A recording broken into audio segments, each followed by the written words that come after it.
Greetings, everyone. To round out today, I'm going to treat you with some live chess and an endeavored effort to show you a good game, win, lose, or draw. I'm going to restrict my play to a 5-5 blitz. Let's get it going.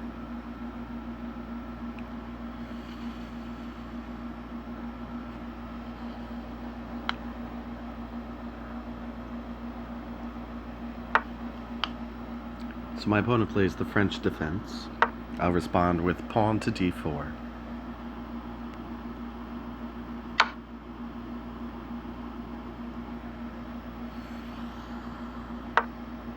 It's a very atypical response. He unfortunately drops tempo.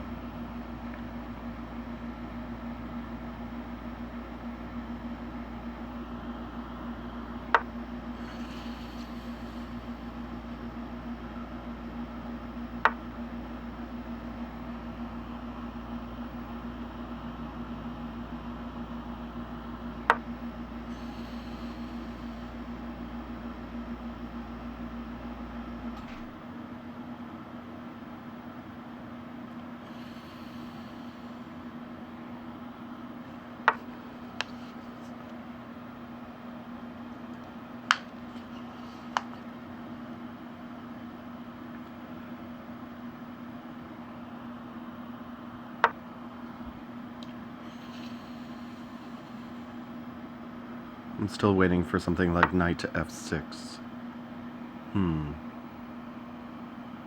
Well, knight to f6, I wanted to play bishop to g5. I can't do that now, but that's not a problem.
Interesting.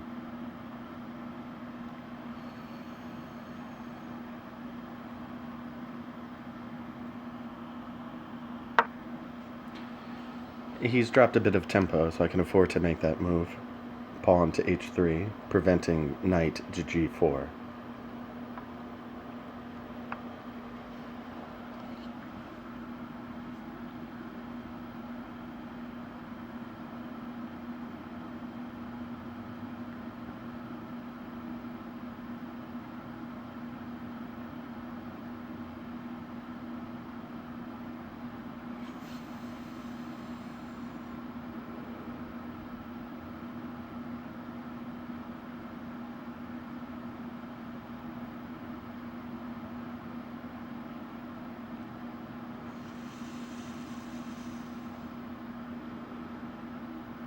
Does anyone here know what a joule is?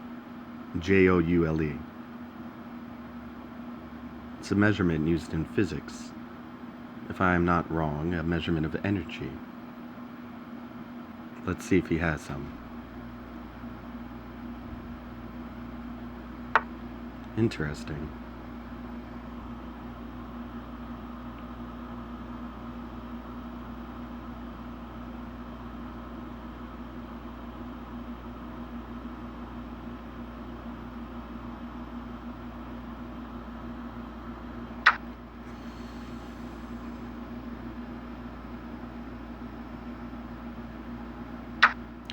Not exactly what I was hoping for in my game. I wanted a strong diagonal, I have to compromise that, but I can reposition and attack again.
What's nice about that pawn move is it opens up that diagonal for my bishop at b2 to defend my pawn at e5.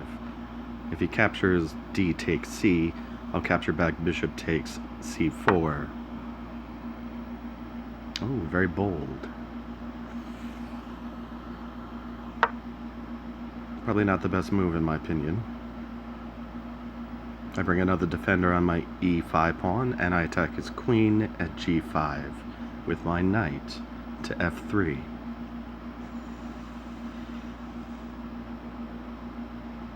His queen is now on pre.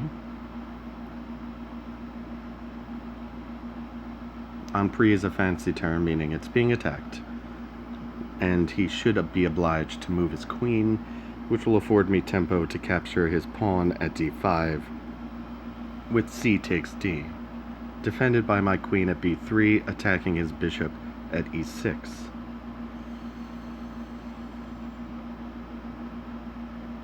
Could he get creative and play bishop takes h3? Yes.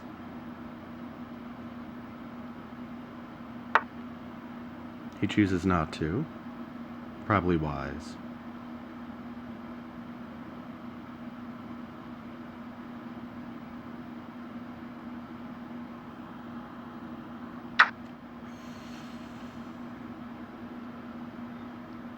Had he taken the pawn, I would have taken his queen, obviously.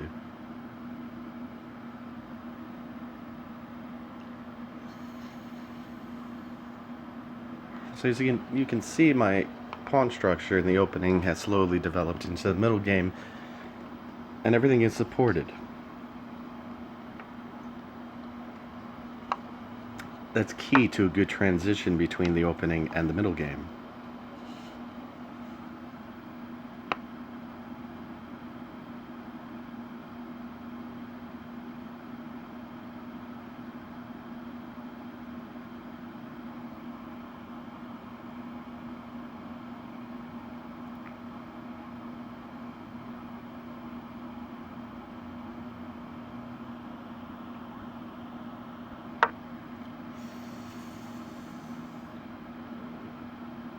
I'm not concerned about his attack on my bishop at d3.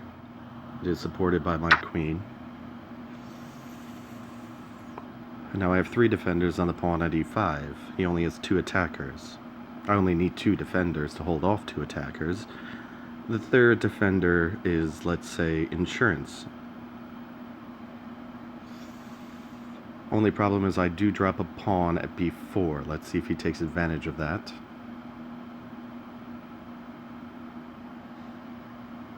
In hindsight, that may not have been the best idea. I may have wanted to have taken that bishop when I had the chance. I'm a pawn up though, so I don't mind dropping one. He does indeed take advantage of that. Now I have 2 options here. I can defend with my rook, a1 to b1, or I can simply use my queen and place it on c3. I think I will choose to do the latter. What's nice about this is I can then push the pawn to e6, opening up a mate threat in 1 with queen takes g7 checkmate. He would be wise to take my queen. He only has 48 seconds and counting down. I feel quite comfortable on time here.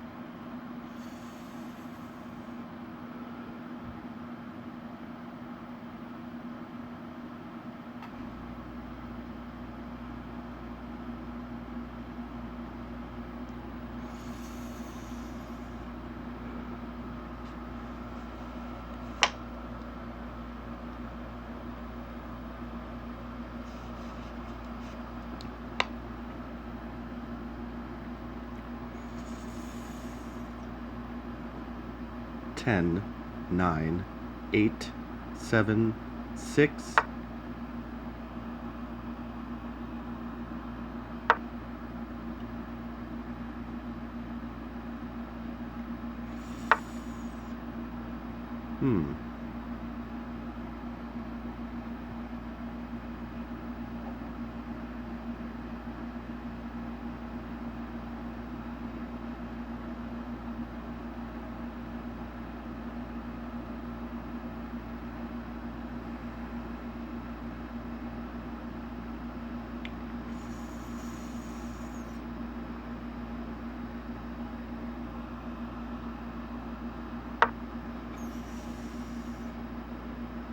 If he takes the hanging pawn at d5, he loses. Oh! Oh, look at that. Wonderful. He skewered my rook through my queen.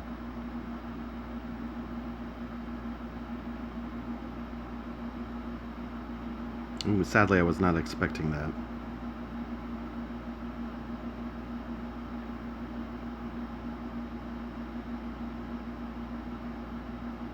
That's a shame.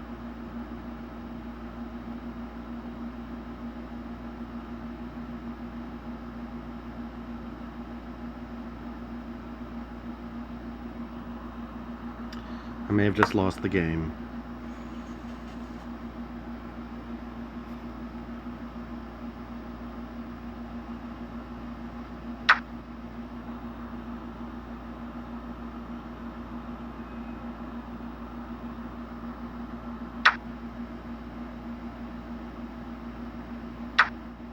Let's hope time is on my side.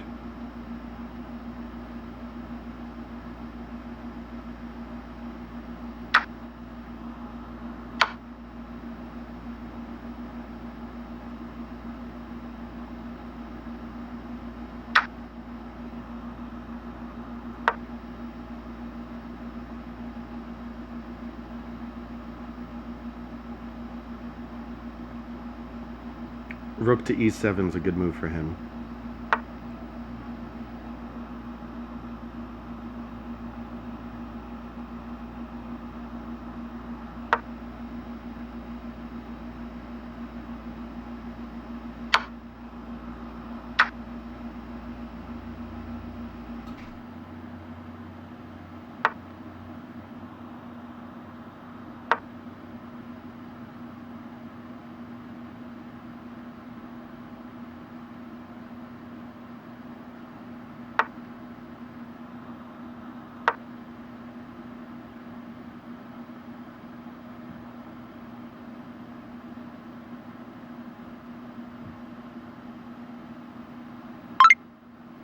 Well, thankfully I won on time. Likely I should have lost that game, but I'll take a win when I can, any way I can.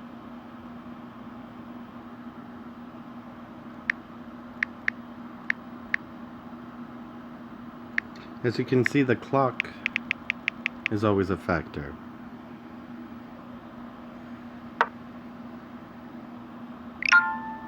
Alright, let's try another one.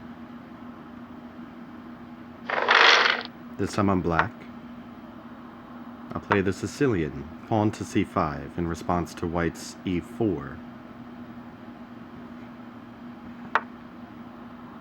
He will most likely take with his queen. I'll play knight to c6.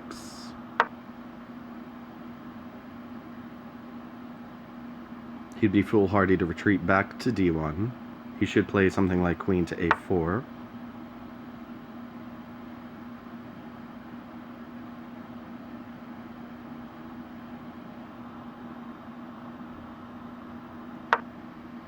I can continue to pressure his queen. He's spending all this time moving his queen. He's not developing any of his other pieces.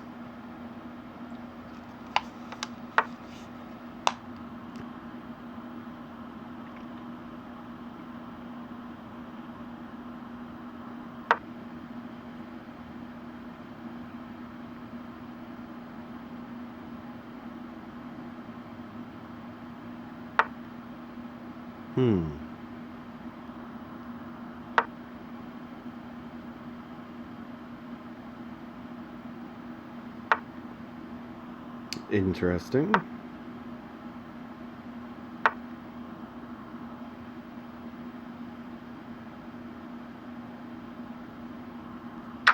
Try something risky.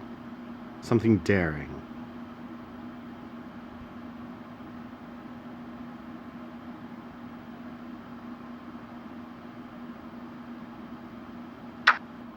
I give check.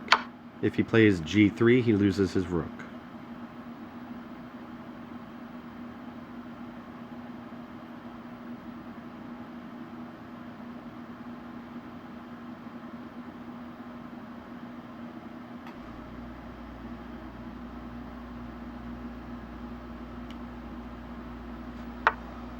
Ah, very interesting. I'll take advantage of stacked pawns.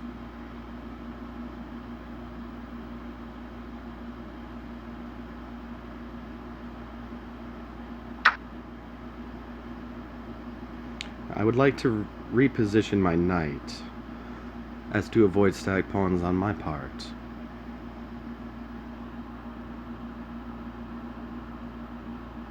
But can I? Should I?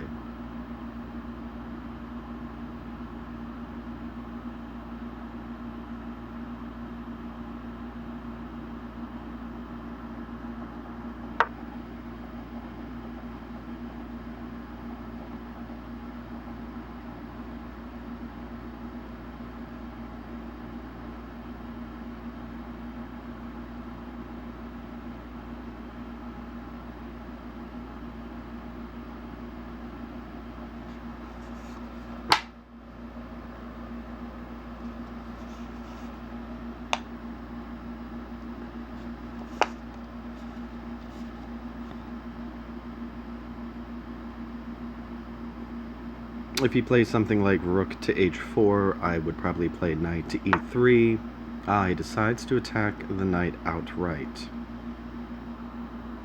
Now I can still play knight to e3, threatening to take his pawn at g2, or even better, taking his pawn at c2, checking his king, and forking his rook. He may want to consider playing something like knight to a3, as clumsy of a move as that is. That's quite original.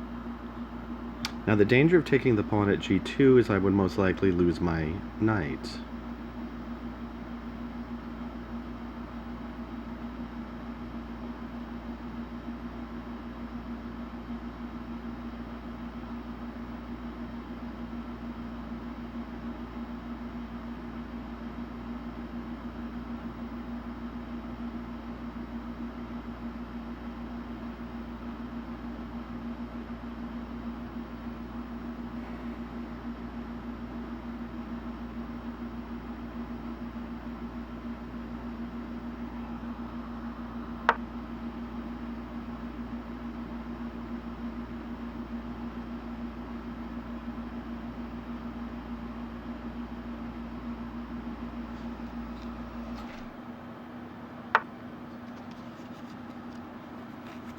Interesting.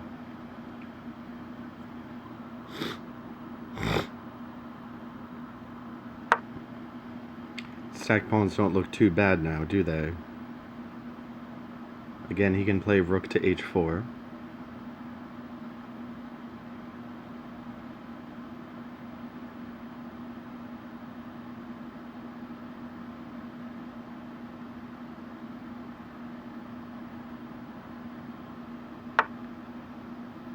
He does indeed.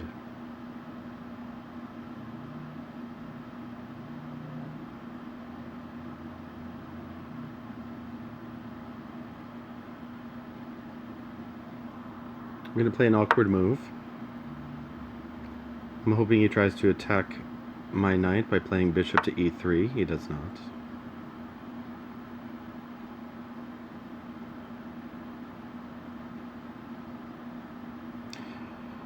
Okay, the threat of knight to b5 is strong. So I'll play a6.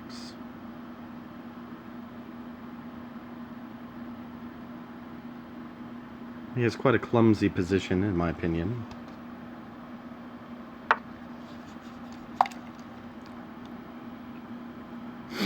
Interesting decision.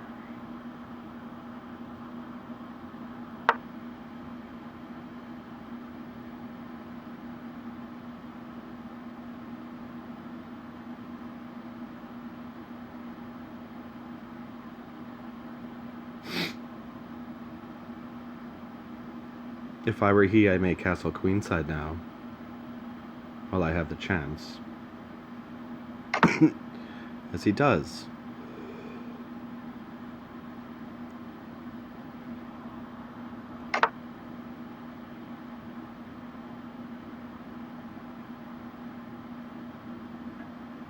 I respond with castling kingside. So now we attack the bishop and open up an attack on his pawn at g4 with my bishop at c8, skewering his rook through his knight at f3.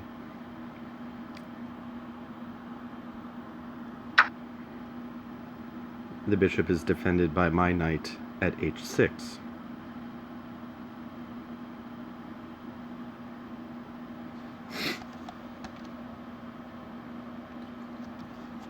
So now we try to take advantage of his unprotected pieces, like his knight at c3. I can play rook a8 to c8. I could also play rook f8 to c8, presenting a strong queenside attack with my rooks, with the intention of advancing my pawns and weakening his queenside defense.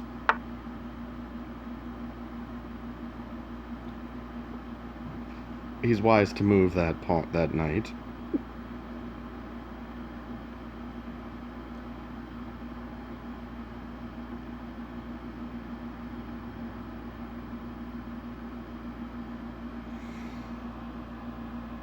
A simple defense is best. Oh, excuse me, that was a mistake. I should have played the other rook. He can fork my rooks now. Oh, he fails to see that blunder on my part.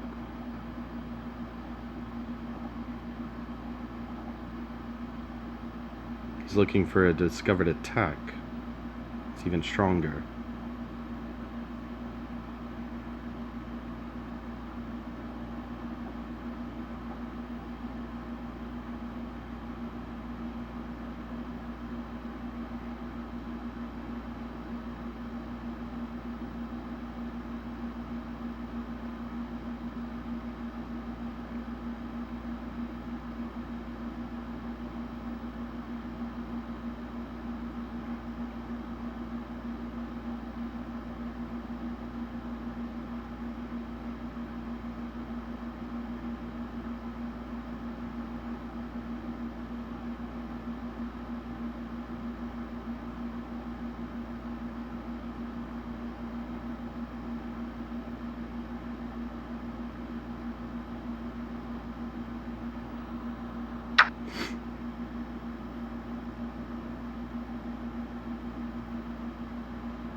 Not as happy with this game as I was with the last. For that matter, I wasn't that happy with that one either.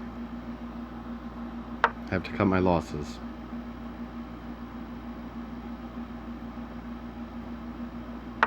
Ah, he then sees the fork.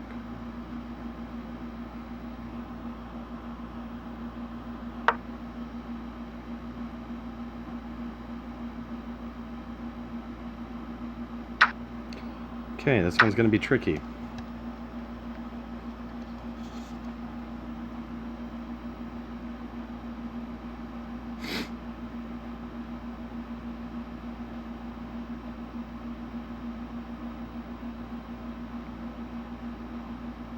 This most likely will come down to time yet again, as is the case in most games of chess.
I will not make it easy for him. What fun would there be in that?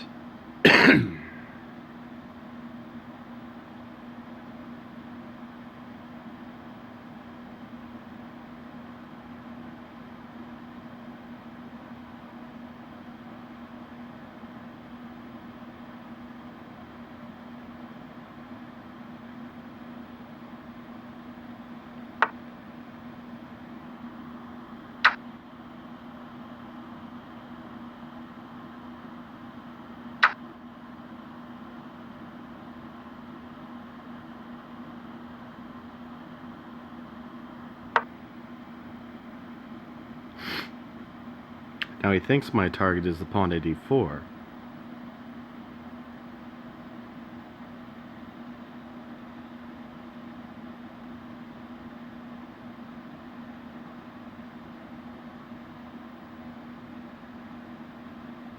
Or maybe he sees through my ruse. Ah, a very good move on his part. I was looking at the rook.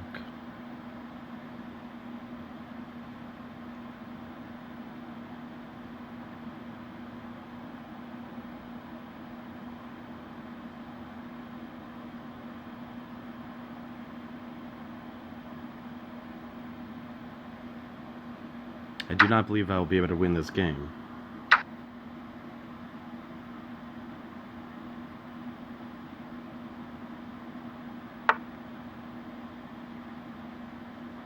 Interesting.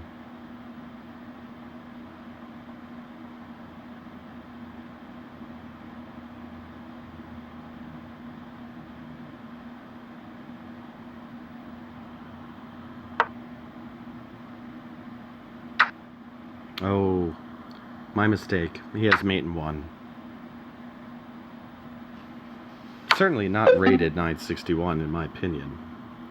Let's give you another one, and then I'll call it a night.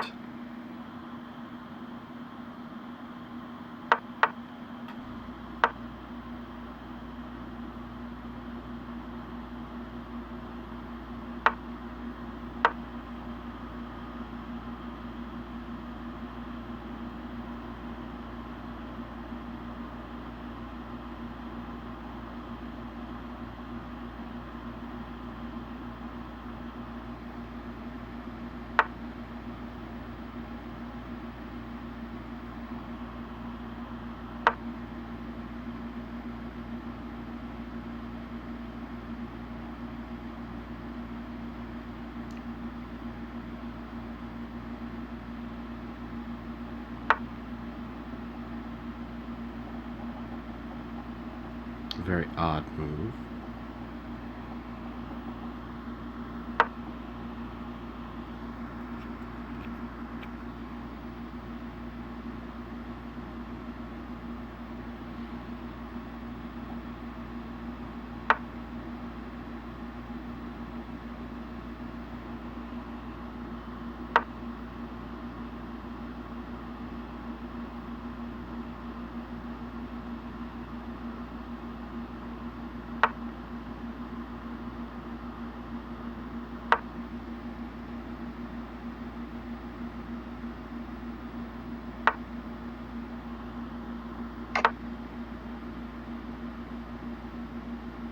want to castle early because I need tempo to get my rook to e8.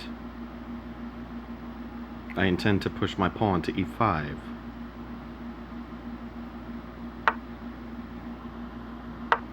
Now if he castles, I should have an advantage. Oh, I don't. Oh, I need to wait. I need to spend 2 more tempo to develop this attack. I need my queen at c7. I neglected to take note of his queen at g3.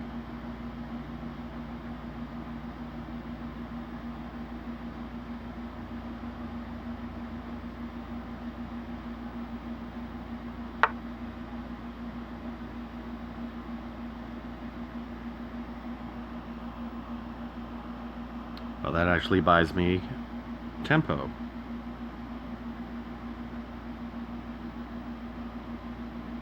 No, not yet.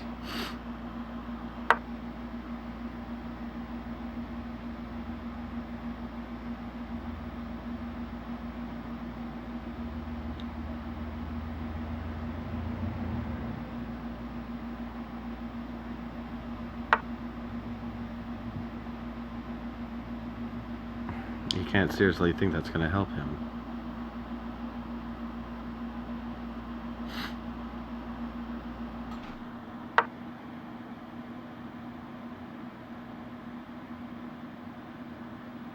Maybe he's seeing something I'm not. Or maybe he's not seeing something I am.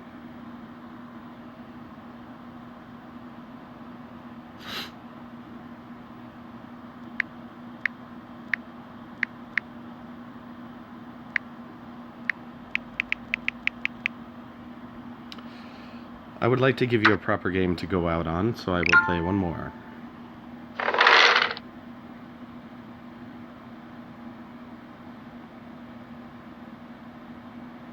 And if this doesn't prove to be proper, perhaps one more after. Ah, the English opening. I'll play the King's English defense. What I like about the King's English defense is it has the potential for what's called the reverse Legau's mate.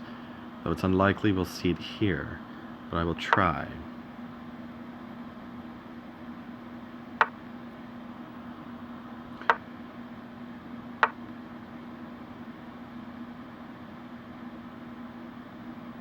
I wonder if I'm set up for it.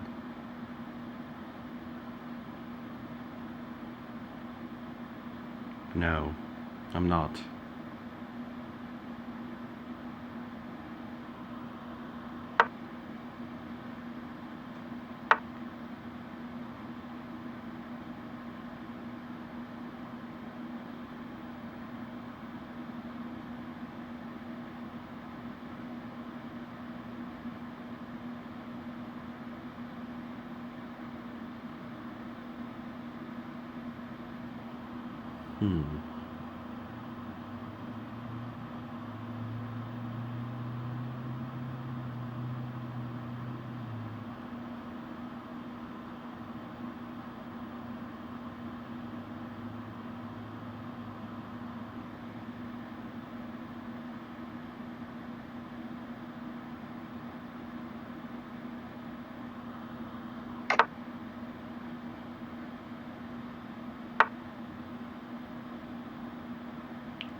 He'd be foolhardy to take my knight at f6. I'll capture back with my queen and threaten mate in 1 with queen takes f2.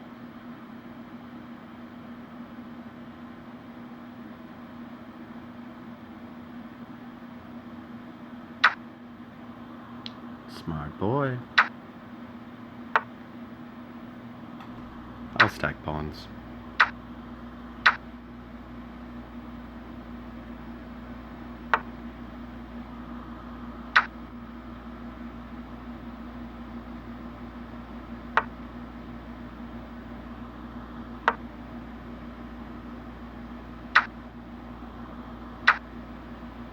Stack them again, unless he takes with his queen. Wise.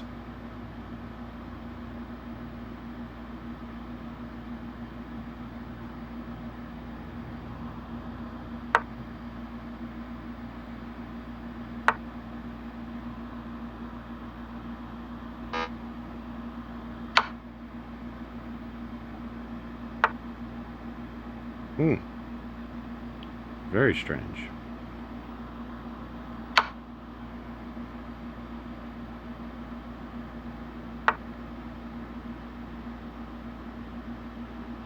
Equally peculiar.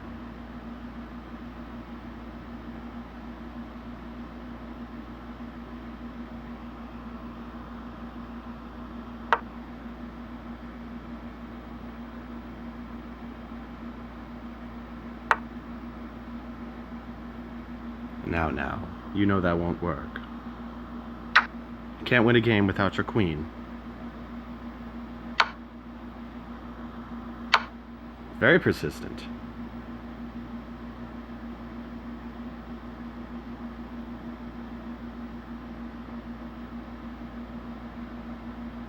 Oh, he's going to make me wait 50 seconds for me to win the game. Poor sport. No criticism on his character, but conduct. I would say quite strong criticism on his conduct.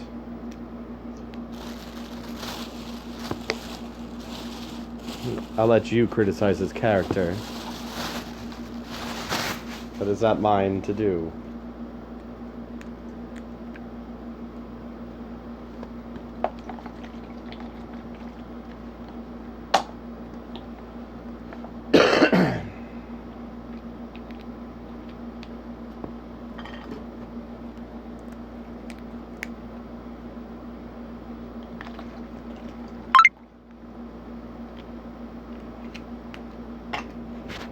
Well, have a wonderful evening, everyone. It was a pleasure showing you these 3 games, in spite of losing the second and winning the first, perhaps by fault, on time, but nevertheless, still a win.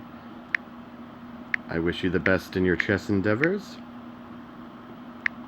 and efforts therein. Have a good night, everyone.